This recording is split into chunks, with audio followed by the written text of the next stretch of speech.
कभी सोचा है जब माता संतान को जन्म देती है तो क्या होता है? 9 माह का गर्भ, प्रसव की तीव्र पीड़ा।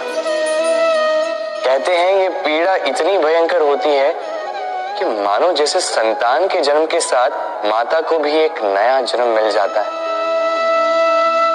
और इस जन्म के साथ अंत होता है माता की पीड़ा। किंतु यदि आप दृष्टिकोण बदलकर देखें तो आप ये समझेंगे कि पीड़ा का ये अंत एक अपार आनंद का प्रारंभ है। आरंभ संतान का और संतान माता पिता के लिए सुख का प्रारंभ है। जीवन के साथ भी यही होता है।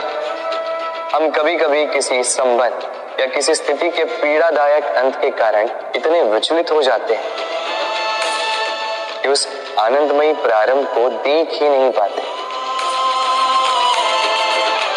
स्मरण रखिएगा, पीड़ा आनंद के प्रारंभ का लक्षण। राधे राधे। दूध और माखन। यदि मैं आपसे पूछूं कि इन दोनों में संबंध क्या है, आप कहेंगे सरल सी बात है, दूध से ही तो माखन बनता है। यदि मैं आपसे पूछूं कि इन दोनों में अंतर क्या है, तो कोई कहेगा एक तरल है तो दूसरा ठोस। कोई कहेगा एक जनक है तो दूसरी संतान। नहीं, इन दोनों में अंतर है शुद्धता का। माखन दूध से कहीं अधिक शुद्ध होता है। इस बात को कुछ इस प्रकार समझा जा सकता है। यदि कोई कीट आकर उस पात्र में गिरे जिसमें दूध गिरा है तो आप क्या करते? आप दूध को फेंक देते। किंतु यदि कोई कीट आकर उस पात्र में गिरे जिसमें माखन रखा गया है तो आप क्या करते? आप उस कीट को निकाल कर फेंक देते हैं। ये कीट मैला, ये कीट दूषित है। और यदि हमारा मन निर्मल ना हो तो ये कीट हमारे मन को भी दूषित कर देगा, उसे मैला कर देगा। किंतु यदि हमारा मन माखन की भांति शुद्ध हुआ तो कुविचार को स्वयं से जाना होगा। स्मरण रखिएगा, इस संसार में कीट तो रहेंगे, अब दूध बनना है या माखन,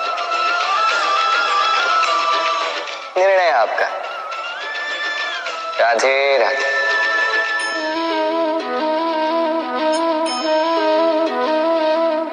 आपके विचार से मैं क्या कर रहा हूं? आप कहेंगे मैं दीपक जला रहा हूं।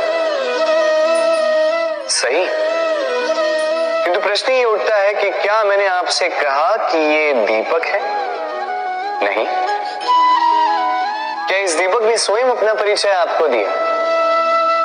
नहीं। फिर आपने कैसे जाना कि ये दीपक है? उत्तर है प्रकाश, जो स्वयं जल कर अंधकार में संसार को राह दिखाए, वो दीपक है। जो निराशा में आशा की ज्योत दिखाए, वो दीपक है। दूसरी ओर सर्प है, जो दिखे नहीं, बस फुफकार दे तो लोग भयभीत हो जाते हैं। अर्थात व्यक्ति का परिचय उसके कर्मों से मिलता है। इसलिए आपको ये बताने की आवश्यकता नहीं कि आप कौन हैं। ये आपके कर्म ही निश्चित करेंगे कि लोग आपसे दीपक समझकर प्रेम करेंगे या सर्प समझकर भयभीत रहेंगे।